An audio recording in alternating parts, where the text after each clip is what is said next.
अच्छा, अब अल्टरनेटिव क्या है? अल्टरनेटिव क्या है, बस शॉर्ट में हम जिक्र कर देते हैं। एक तो तकाफुल का सिस्टम है, यानी एक तरफ इस्लामिक इंश्योरेंस है और दूसरी तरफ तकाफुल है। ठीक, और तकाफुल ये क्या चीज़ है, वो इंशाल्लाह जब इस्लामिक बैंकिंग की जब बात आएगी तो थोड़ा डिटेल में बात करेंगे। सही बात ये है कि तकाफुल जो है ना, वो जो आप कोऑपरेटिव इंश्योरेंस पढ़ कर आए तो वो यही है, इसको इस्लामिक इंश्योरेंस भी कहते हैं। इसमें क्या होता है, इस शॉर्ट में बताते हैं। इसमें होता ये है कि जब कोई आदमी इंश्योरेंस कराने जाता है तो उसमें उसके जो पैसे हैं, उसकी जो प्रीमियम है, किस्तें हैं, उसके लिए अलग पूल बनाए जाते हैं। एक पूल बनाया जाता है वक्फ का, एक पूल बनाया जाता है पार्टनरशिप का। तो उसके कुछ पैसे वक्फ में डाले जाएंगे, कुछ पैसे जो है पार्टनरशिप में डाले जाएंगे, और इस तरीके से पूरा सिस्टम चलता है। तो इंशाल्लाह उसको जो है जब बैंकिंग का सिस्टम आएगा तब। दूसरा वक़्फ़, भाई जो काम इंश्योरेंस के ज़रिए अंजाम दिया जा रहा है, बिल्कुल वही काम तो हम अपनी जो वक़्फ़ की ज़मीनें हैं, वक़्फ़ की जायदादें हैं और जो वक़्फ़ की प्रॉपर्टीज़ हैं, उससे अंजाम दे सकते हैं। भाई माल की हिफाजत का मसला है, जान की हिफाजत का मसला है, सेहत के मसाइल हैं, तालीम के मसाइल हैं, शादी के मसाइल हैं, अखराजात के मसाइल हैं, ये सारे के सारे वक़्फ़ के ज़रिए से अंजाम दिए जा सकते हैं। वो अलग बात है कि इस टाइम वक़्फ़ के ज़रिए क्या किया जा रहा है। बैतुल माल कायम कर सकते हैं, यानी वही जो मैंने महल्ले वाली मिसाल दी थी, इस तरीके से बैतुल माल कायम किए जाएँ और मुसलमानों के जहाँ कोई सेहत के मसाइल पैदा हों, तालीम के मसाइल पैदा हों, शादी के मसाइल पैदा हों, उनको हल किया जाए। अब कंक्लूजन कर लेते हैं। कोऑपरेटिव इंश्योरेंस जायज़ है, गवर्नमेंट कोई भी इंश्योरेंस दे रही, कोई भी स्कीम दे रही, उसका इस्तेमाल जायज़ है। ये एक मसला रह गया, डॉक्यूमेंट का इंश्योरेंस कराना, ये भी जायज़ है। आप किसी डाक खाने वगैरह के अंदर ये नज़म रहता है, आप डॉक्यूमेंट दें और वो उसकी हिफाजत करते हैं। ज़ाहिर है वो यानी अमानत के तौर पर हमने रखवाया अपने डॉक्यूमेंट्स।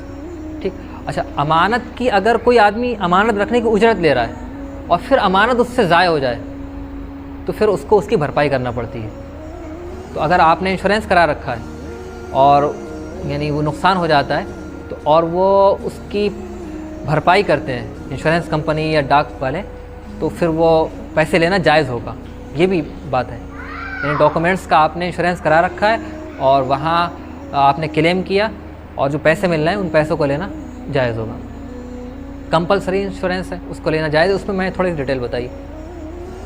थर्ड पार्टी इंश्योरेंस वो भी बता दिए। लाइफ और गुड इंश्योरेंस, तो लाइफ और गुड लाइफ इंश्योरेंस में बताया कि अगर इनकम टैक्स के मसाइल हैं तो वहाँ आप करा तो सकते हैं, लेकिन उसको इस्तेमाल की कतई इजाज़त नहीं है। गुड इंश्योरेंस यानी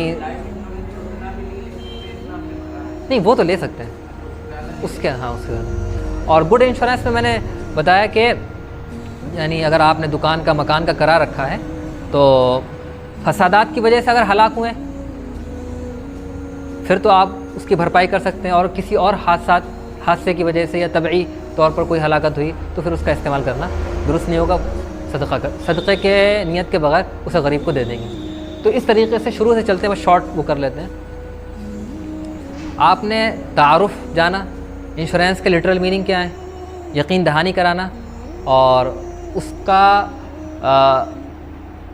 जो डिफिनीशन है वो ये है कि इंश्योरेंस कंपनी वो आपको प्रोटेक्शन फराहम कर रही होती है किसी हादसे के लिए, कि अगर आपको कोई भी मुसीबत पेश आएगी, नागहानी आफत पेश आएगी, तो उसका रिस्क हम कबूल कर रहे हैं। हिस्ट्री जानी, इंश्योरेंस के टाइप्स जाने, कोऑपरेटिव इंश्योरेंस के बारे में जाना, और इस्लाम का क्या नुक्ता नज़र है वो जाना, और अल्टरनेटिव के बारे में जाना। ठीक है, आज की बात यहीं पर एंड करते हैं। अल्लाह ताला हमें और आपको अमल करने की तौफीक नसीब फरमाए। और सही बात यह है कि भाई हिसाब देना है, ये बात अहम है। यानी ऐसा नहीं कि अगर कहीं पर गुंजाइश निकल रही है तो फिर हम गुंजाइश को लेने के बजाय सूद में मुलव्वस हो जाएं। सूद का मामला जो है वो बहुत सख्त है, उससे जो है हमें बचने की कोशिश करना चाहिए। व आखिर दावाना अनिल हम्दुलिल्लाहि रब्बिल आलमीन।